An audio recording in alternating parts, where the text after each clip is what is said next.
Let's go do a left leaning decrease that is going to lean this way and is worked between the stitches on the right and the left needle. So this would be known as an M1L, and make one left. And you work it by picking this strand up between the right and the left needles.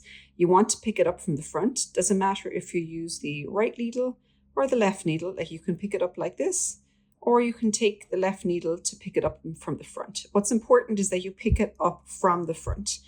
Then when you've picked it up from the front, what you're going to do is knit into the back of that stitch.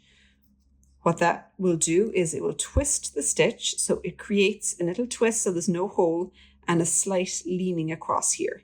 Now, if you are working this stitch where you've picked it up from the front, and then you knit it into the front as well, look what happens here. You've created a hole, which is what you don't want to do.